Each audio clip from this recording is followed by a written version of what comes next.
Bonjour à tous, bienvenue sur la pleine lune de décembre, une pleine lune qui est assez intense et qui va se dérouler dans le signe des Gémeaux face au Sagittaire. Les Gémeaux, ça me parle de communication, ça me parle d'échange, ça me parle de médias. On voit qu'en France, on parle de réglementer les médias. Ça me parle aussi de toutes ces tensions autour de l'information en tant que pouvoir. Autant avec le Sagittaire, on est dans l'information-formation, c'est-à-dire l'universitaire, l'enseignement, le côté intellectuel, philosophique. Autant dans le Gémeaux, on est dans quelque chose de très appliqué, de très pratique, de très conventionnel, appliqué directement à la vie. C'est le signe qui régit bien entendu tout ce qui est commerce, actes de commerce, les commerçants.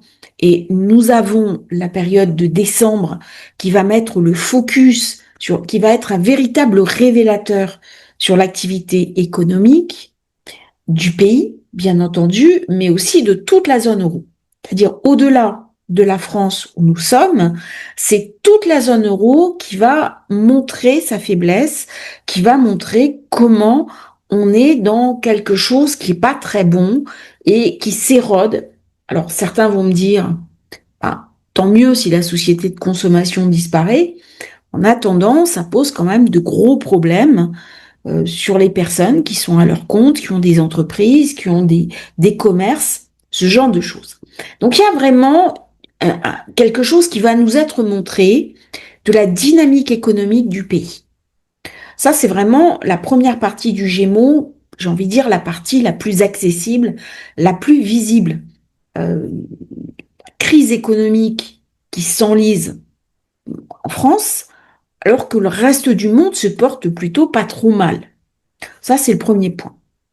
Deuxième point, les Gémeaux, c'est le signe de la réflexion, c'est le signe où on va s'interroger sur le sens de sa vie, où on va aussi se repositionner. La zone 3 vient me parler du petit entourage, des frères, des sœurs, des voisins, de la communauté à laquelle j'appartiens, et on va voir un certain nombre de tensions avec cette communauté par l'opposition à Mars et Vénus qui est très bien dans le Sagittaire, mais qui va créer une friction par rapport à la Lune. C'est-à-dire la Lune, là, est un petit peu isolée.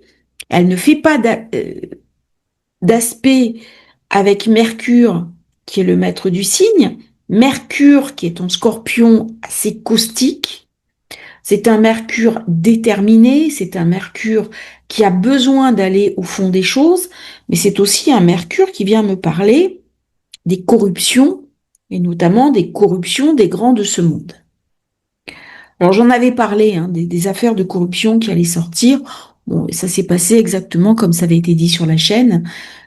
Après, ça demanderait d'aller beaucoup plus loin si on voulait le faire pays par pays. Bon, j'envoie les informations et puis après on regarde ce qui sort au niveau des journaux, au niveau de la presse, au niveau des médias mainstream. Alors, le Gémeaux, c'est un signe très intéressant. C'est le signe de la légèreté et non pas de la superficialité. C'est un signe qui est dans le thème pour nous apprendre qu'est-ce que c'est que la joie. Comment je peux retrouver mon enfant intérieur? Comment je peux vectoriser un petit peu une nouvelle manière d'appréhender la vie, d'appréhender le monde, m'extraire de la gangue de souffrance qui est autour de moi. On a une coque de douleur qui est liée à toutes nos épreuves. Puis à un moment donné, eh bien, la lumière va arriver et elle va fracturer cette coque, fracturer cette douleur. Et la fracturation se fait aussi dans le signe du Gémeaux. Pourquoi? Parce que le Gémeaux me permet de lire, il me permet de comprendre, il me permet d'apprendre. Et dans l'accès que j'ai à moi-même de cette partie douloureuse, eh bien, une des réponses pour arriver à gérer la douleur qui m'habite, eh bien, c'est l'écriture. soit l'écriture que je vais réaliser, c'est aussi un outil thérapeutique, soit l'écriture d'une autre personne que je vais quelque part ingurgiter. Autant le taureau est un signe qui ingurgite dans la matière, dans le gustatif, autant le Gémeaux ingurgite dans le cérébral. Quand j'ai des points très importants dans le Gémeaux, j'ai des personnes qui sont assoiffées de connaissances, ne sont jamais rassasiées, toujours besoin d'apprendre. Alors, Uranus est reparti en taureau, quand il va revenir en Gémeaux, il va ramener toute sa puissance, parce que d'après certains astrologues, il serait complètement en puissance dans le signe des Gémeaux. Il s'entend très très bien avec Mercure. Sauf que là, j'ai un Mercure qui s'oppose à Uranus. Cette opposition Mercure-Uranus qui va rentrer en action crée une friction. C'est-à-dire que je n'ai pas la possibilité d'incarner dans le réel ce que je souhaite mettre en place. Et du coup, ça va créer une frustration, et notamment une frustration financière, puisqu'on est dans l'axe de la finance, on est dans l'axe de la matérialité avec taureau-scorpion, et ce manque de substance, ce manque de matériel, ce manque de valeur, non pas de valeur acquise, mais de valeur à dépenser, eh bien, ça va créer chez moi de la colère, ça va créer chez moi de la frustration et la nécessité de trouver des réponses opportunes. On est dans la zone 3. Si on regarde bien ce schéma, nous avons Mercure qui est en 3. La maison 3, c'est quoi? C'est les Gémeaux, symboliquement. Donc, j'ai un espèce de miroir. Ce miroir vient me raconter que ma parole n'est pas libre. Ça, c'est le premier point. Et l'importance de garder la liberté de parole. On n'est pas sur la pensée. La pensée, c'est le Sagittaire. Le Sagittaire, il voyage, il s'exprime, il rencontre d'autres cultures. Le Gémeaux est l'expression de la pensée. Et tout ce qui est parole. Mais j'apprends, pourquoi j'apprends? C'est pour diffuser l'information.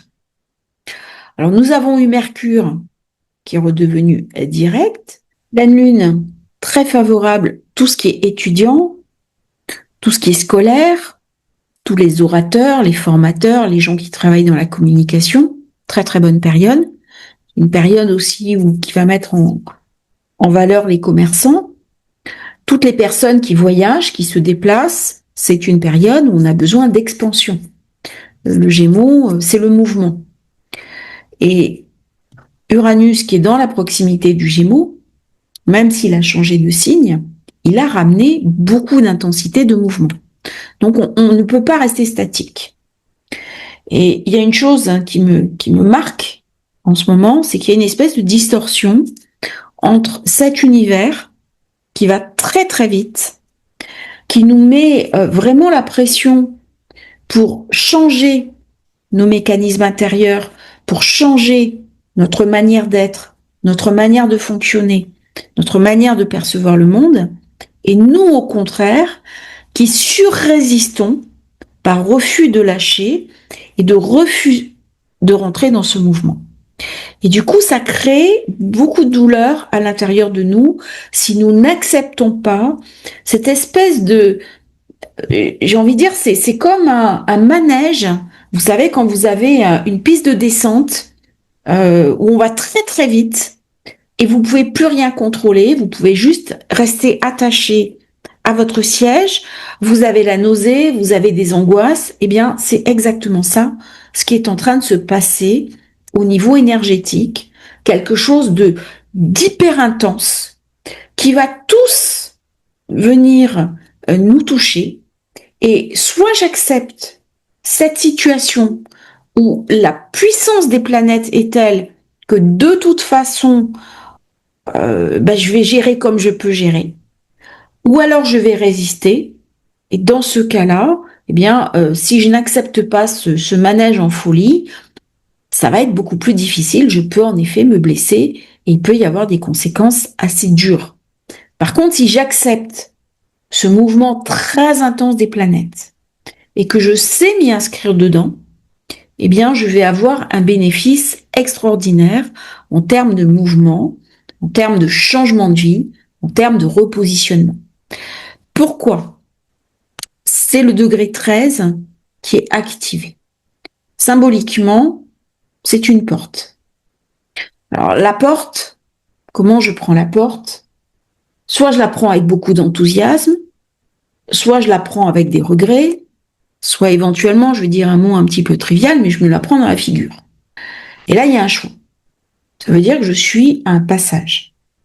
Le passage, c'est quoi? Eh bien, on est déjà dans 2026. J'en ai parlé, hein, c'est une année clé. C'est une année très particulière. La question du 26 est très intense. Je travaille beaucoup dessus en ce moment et c'est aussi la raison pour laquelle j'ai fait un petit peu moins de vidéos sur la chaîne et je m'en excuse vraiment parce que je peux pas tout faire. Et je suis partie à la recherche vraiment de cette analyse du 26. Donc là, nous sommes sur la dernière pleine lune de l'année qui nous invite à faire le point. Elle se déroule au degré 13. Alors au niveau des degrés, je vais vous montrer les différents degrés. Il y a le calendrier thébaïque. 2 renards dévorant des poules. Ça peut marquer la répartition du monde. Instinct sensuel et avide, je pense que les poules, c'est beaucoup plus les pays. Je vois quelque chose de beaucoup plus concret. 2 renards, c'est la convoitise. Ensuite, un homme masqué se tient à l'ombre d'un arbre la nuit, à ses pieds il y a une vache morte. C'est pas très joyeux. Personne de nature rusée, cupide et disposée à employer des moyens douteux dans la poursuite des richesses. C'est un degré de pillage. Alors, on voit comment les degrés sont pas très joyeux quand même. Donc, même si on est dans le Gémeaux, opposition Mars, opposition Vénus, c'est pas très grave. Mais j'ai quand même une Vénus qui est du matin. Vénus du matin, elle est guerrière. Donc, je pense pas que les promesses complètes de paix se mettent en place. Il va y avoir encore des flammèches. On voit comment c'est difficile à mettre en place cette paix. Et pourtant, avec le Gémeaux, il y a quelque chose qui aide. Le mélange de la vérité et de la paix.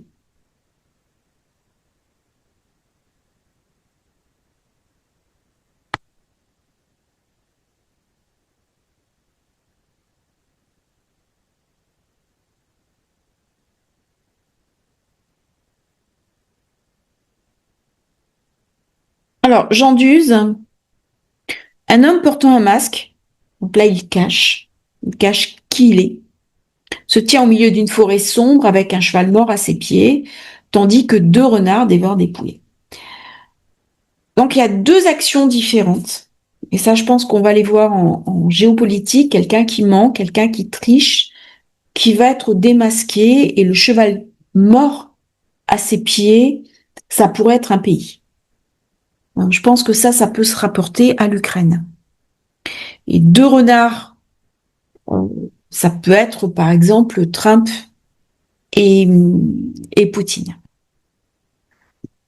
Symbole sabiant, 2 personnes vivant loin l'une de l'autre en communication télépathique. Alors ça, c'est le côté spirituel du Gémeaux, où il y a quelque chose d'une initiation. C'est le double de lumière. C'est-à-dire, je suis, moi, incarné sur Terre, mais une partie de mon âme est encore de l'autre côté. Et j'arrive à communiquer avec elle, à récupérer de l'information. Donc, ça va être une période où nous allons tous être très intuitifs, très connectés. Et dans les périodes d'épreuve, dans les périodes où le monde s'assombrit, on reçoit beaucoup d'informations directes pour nous aider justement à passer le cap de manière positive. Alors, je vous invite vraiment à vous connecter à votre intuition, à travailler ça. Il y a des techniques pour travailler son intuition, mais le Gémeaux va vous ouvrir des portes. Il y a une intuition de Neptune, il y a une intuition d'Uranus, il y a une intuition de Pluton. Elles sont pas sur le même registre. Là, ça sera beaucoup plus une intuition uranienne.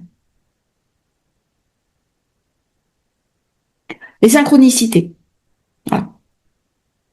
Les synchronicités. Un homme dans une forêt tendant à un autre une boîte ouverte de bijoux qu'il vient de voler dans un château voisin.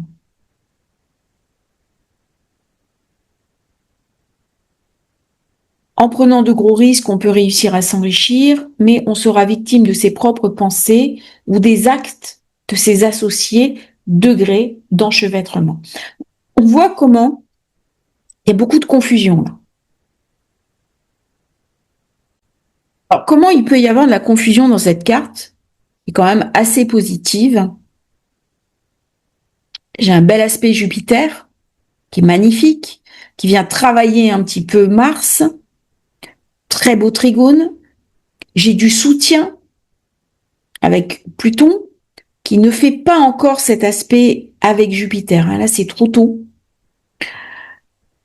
Par contre, j'ai Mars-Saturne qui vient me raconter que les choses ne sont pas simples, qu'il y a des oppositions au plus haut niveau de l'État, des manipulations, des manœuvres, et que là, il y a quelque chose qui se prépare, et ce qui se prépare n'est pas très bon. Et on vient me montrer tout ça. Alors, l'opposition Lune-Vénus, je dis, c'est pas très grave, et avec Mars non plus. Le Soleil est quand même bien encadré. Alors, on va faire apparaître quand même quelque chose qui me tire un peu plus de soucis.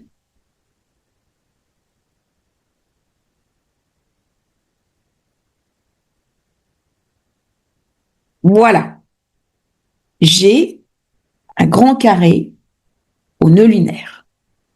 Ça veut dire que c'est une pleine lune qui est très énergique, mais qui est aussi très confrontante.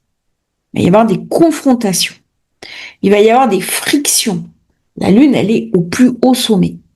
Ça veut dire qu'il va y avoir des enjeux sur la communication, sur les médias, et des oppositions qui ne sont pas uniquement dans l'historicité du moment.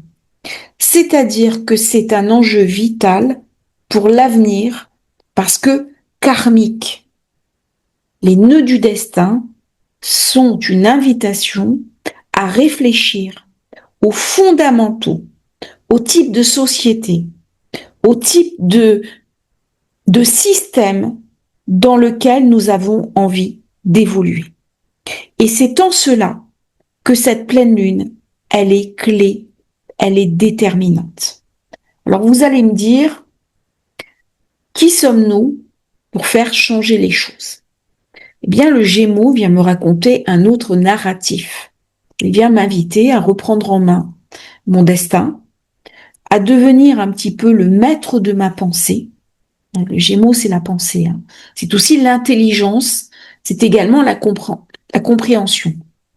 Si je ne comprends pas ce qui m'arrive, je suis invitée à aller chercher une réponse.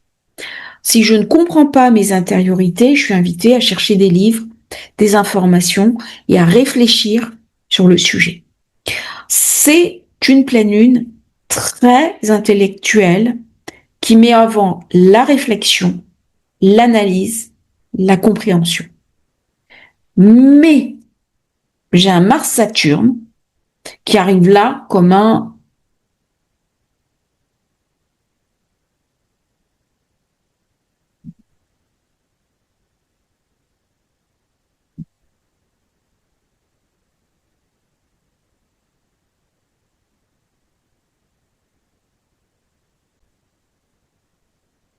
j'allais dire comme un voyou.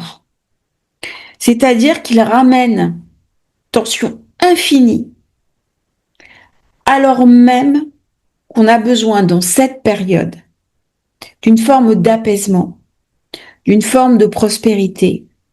Nous sommes dans une période qui est festive, qui est joyeuse, qui est heureuse. Et là, j'ai un empêcheur de tourner en rond qui est Mars-Saturne. Et c'est tout à fait ce que montre cette pleine lune où j'ai envie de profiter de l'instant. J'ai envie de me faire plaisir. J'ai envie de boire du vin chaud sur les terrasses, de déguster des saveurs de cette période. J'ai besoin de me retrouver avec mes proches. Mais il y a quelque chose de beaucoup plus profond qui est en train de m'habiter. Qu'est-ce que ça peut être? Alors, au niveau de la Vierge, on est sur le quotidien.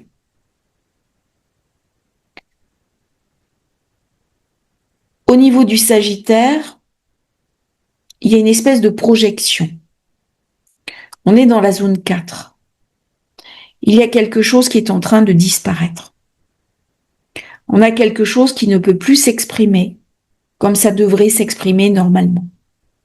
Alors même que c'est une période heureuse, eh bien, il y a un fond de tristesse. Il y a un fond de nostalgie parce que je ne peux pas exprimer ce que j'ai envie d'exprimer durant cette période. Donc, je suis coupée en deux.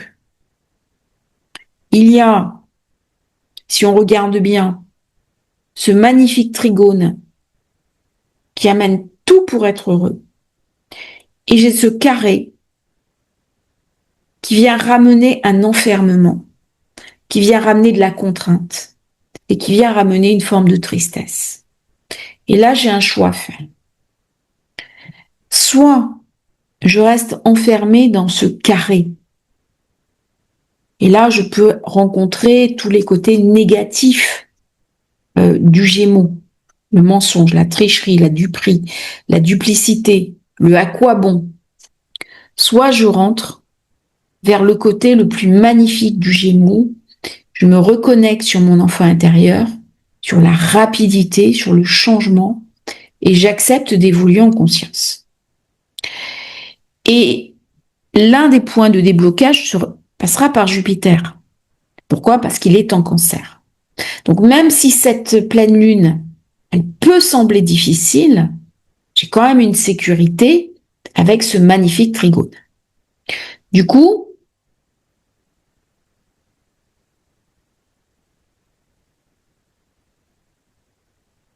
qu'est-ce qui se passe? Eh bien, voilà. Nous avons un choix à faire. Nous décider entre un chemin de droite et un chemin de gauche. Il y a des changements à apporter, il y a des rectifications à apporter dans nos vies. Ce n'est jamais drôle, ce n'est jamais sympathique. Et vous allez me dire, c'est pas la période. Eh bien, ce n'est pas ce que vient me raconter cette pleine lune du Gémeaux, qui m'invite à réfléchir, qui m'invite à regarder la réalité du monde, même s'il est difficile. On est vraiment dans une période d'hyper-lucidité et à accepter de regarder les actes, les actions et le monde d'un point de vue karmique. Qu'est-ce que c'est que le point de vue karmique?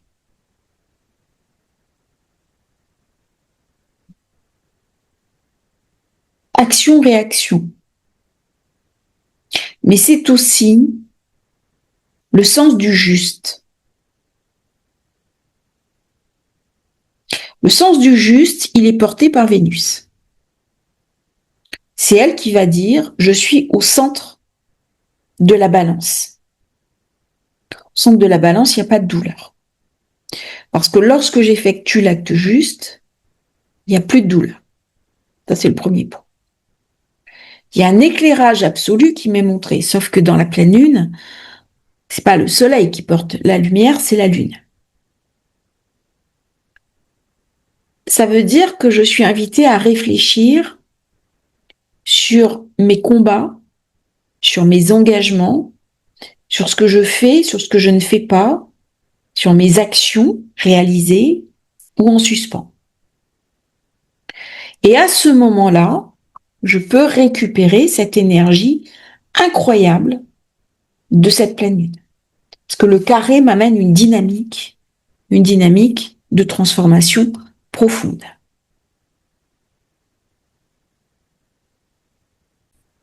Là, je suis dans le discernement. Il y a quelque chose de nouveau à mettre en place. Je suis aussi dans l'étude. C'est-à-dire, est-ce que je vais me contenter de vivre simplement ma vie, ou est-ce que je vais aussi étudier ma vie? Chercher à comprendre comment je peux me positionner différemment en dehors du cadre métro, boulot, dodo, les enfants, la maison, la famille. Il y a peut-être autre chose à aller chercher, à aller explorer et rencontrer Mercure qui, d'un certain point de vue, est aussi un initiateur. Par contre, je suis sur un chemin ésotérique. Comment je vais pouvoir utiliser la conscience que j'ai été chercher dans les sphères supérieures et les incarner dans le réel? Avec Mercure, on n'est pas du tout perché. Le Sagittaire, lui, il est dans ses bouquins. Et Mercure va lui dire attention. Qu'est-ce que j'en fais de tout ça? Donc il y a un tri à faire. Qu'est-ce que les études, les stages, les formations que j'ai faites vont me raconter dans mon repositionnement au quotidien? Pourquoi? Déjà, la première chose, c'est pour ne plus souffrir. Ça, c'est la première étape. Mais il y a une autre étape derrière. Cette autre étape, c'est une question existentielle sur le sens que je vais donner, entre guillemets, karmiquement, à mon expérience de vie. Soit je suis soumis au temps, qui est Saturne, qui est très bien placé dans ces configurations-là, mais étant soumis au temps, j'ai une deadline. Et donc, quel contenu je mets dans le temps qui m'est imparti? Et là, il y a une urgence, il y a un impératif. C'est comme si on venait me secouer en me disant « regarde ce que tu ne veux pas voir ». Et c'est vraiment une carte qui est à l'inverse du déni. Si on décide de rester dans le déni, on ne sera pas du tout aligné sur ces énergies de cette pleine lune qui est, de mon point de vue, extraordinaire. Parce qu'elle nous active, elle nous oblige à nous mettre en mouvement. Et donc, si ça fait trop longtemps que je suis figée dans une posture très statique, eh bien, il y a un appel au renouveau et il y a une énergie d'air, un petit peu comme un souffle, qui va me pousser en avant. Alors, bien sûr, qui dit souffle, qui dit nuage, dit très intense.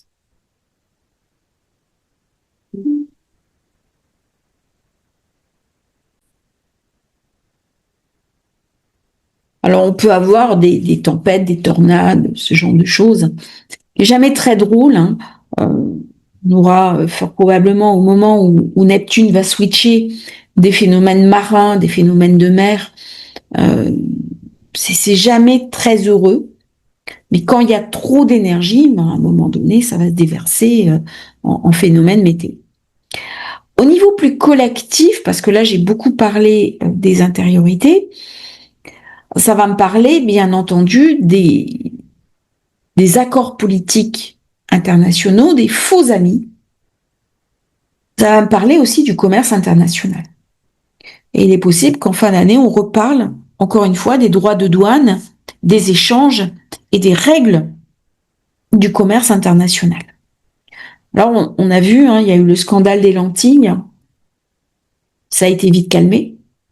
Et malheureusement, eh bien, il y a une espèce de décalage entre les règles qui sont imposées aux nationaux et puis d'un autre côté, les règles qui sont imposées aux produits qui sont importés.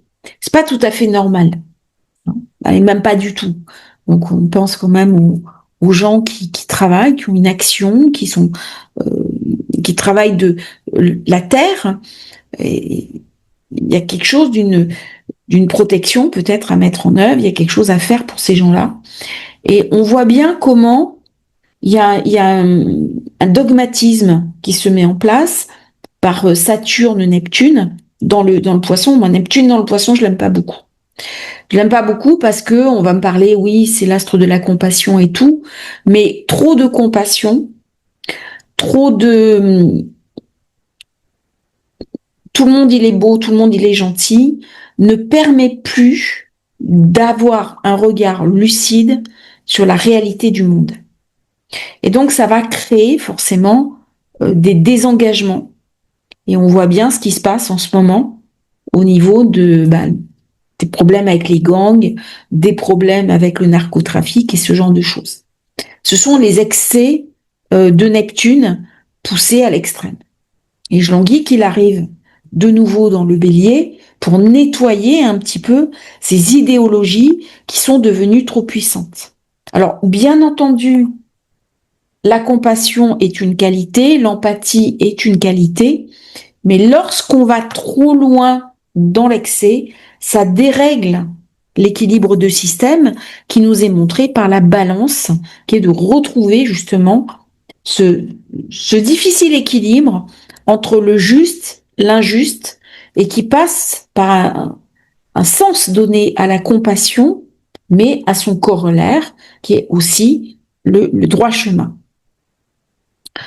Alors Saturne, Neptune, dans la 7, on est dans des systèmes étatiques qui sont en train de s'affaiblir. Et c'est bien ce que me montre Uranus. Ça a beaucoup bougé. Ça va me parler aussi des intelligences artificielles et de tous les enjeux qui tournent autour de l'intelligence artificielle, alors que là, il n'y a plus aucune limite. On a l'impression d'un léviathan qui est en train de se lever et il y a peu de réaction. Et dans cette configuration de pleine lune, ça montre qu'on ne regarde pas dans la bonne direction. Le soleil est en 4, Mars en 4, ça me parle bien entendu de famille, très bonne période pour travailler sur les mémoires familiales et racines familiales, mais c'est aussi une période qui va me montrer les excès de l'immobilier. Quand l'immobilier est trop cher, ça a des conséquences sur la structure même de la société. Alors l'immobilier se porte pas très bien, hein. Avec un Mars opposé Saturne, carré Saturne en 4, bon, c'est pas du beau fixe, hein. Maison 3, Mercure, Lune noire, Vénus. Alors j'ai une recherche de transgression. J'ai une recherche d'avoir une information différente, divergente que l'information officielle. Et l'information est aussi un symbole de liberté. Ce que montre parfaitement Uranus en zone 9. C'est une période où on va beaucoup parler de liberté et de la question de l'autonomie, de l'indépendance, de la pensée. Mais c'est pas une pensée littéraire. C'est une pensée qui s'exprime. Alors quand je dis ce n'est pas une pensée littéraire, c'est-à-dire que ce n'est pas une pensée qui reste en retrait dans l'université. C'est une pensée qui, au contraire, va sur le devant de la scène. Et là, on va entendre des orateurs, on va entendre des auteurs, des acteurs, des mouvements de jeunes qui vont exprimer leur mécontentement. Alors, c'est une période où il y aura forcément de la friction.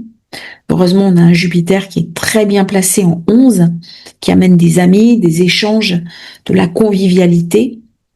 Mais c'est vrai que le nœud sud à l'ascendant me fait dire qu'on va tous être invités à regarder notre passé et nos actes passés et nos erreurs du passé.